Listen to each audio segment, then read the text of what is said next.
Today we're going to talk about keyword research, and I'm going to show you a few free tools that will help you both generate keyword ideas and then make sure that those keyword ideas are the best ones for your website.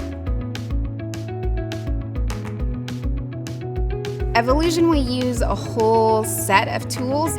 One that we use very, very frequently is Google AdWords. So the account I've logged into here is just a free account. Anybody can set one up.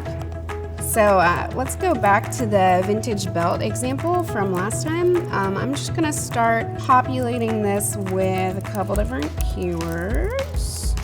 So once I've seeded it with a few keyword ideas, I'm gonna go ahead and click Get Ideas. This is gonna do two things for me. First of all, it's gonna generate a list of keyword ideas. And the other thing it's gonna do is show me the search volume. There might be a keyword that I had not thought about that has a better search volume than one of the keywords I chose. The average monthly searches for affordable vintage belts and buy vintage belts online are actually pretty negligible. So I'm going to want to be searching for keywords that have a higher search volume than that. These leather keywords are pretty good. Western is great and not something I had originally thought about, but vintage Western belts could be a great keyword for my site. You can also go to add group ideas, and this will just kind of group your keyword ideas by topics. So see, we've got fashion belts, ladies belts, all kinds of different keyword kind of buckets, and within those you've got a whole new list of keywords that you can choose from.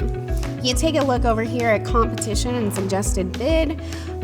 Those can kind of be important guidelines to consider, but we usually ignore them because that's more for the PPC side of things. You might not want to, bid on a keyword that's $30 per click or whatever, which would be insane. But you could try to incorporate it into your SEO strategy so that you can rank for that keyword for free. Another site that I really like using is called Ubersuggest. It's sort of like Google's autocomplete function on steroids. So Ubersuggest pulls all the different autocompletes for a certain word or search term. So let's try vintage belts, just see what happens. I'm gonna hit suggest. Here's our full list, and it goes alphabetically. It'll give you some really, really popular keywords at the top, and then it'll take you more granularly into the autocomplete. So we've got vintage belts and buckles, we've got vintage army belts, vintage Armani belts, and that's all just for the letter A. It takes us all the way down through all of these different letters. What's great about this tool is that there are so very many keyword ideas that it'll give you, and you know that this is based on actual searches.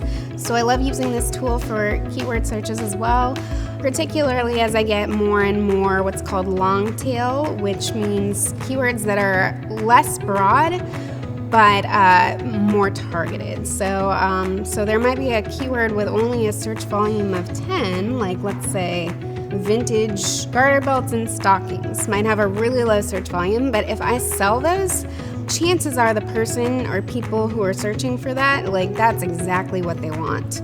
And then the other basic way to do keyword research, just to not ignore the obvious here, is to actually Google your search term. Let's say that affordable leather belts was a good keyword.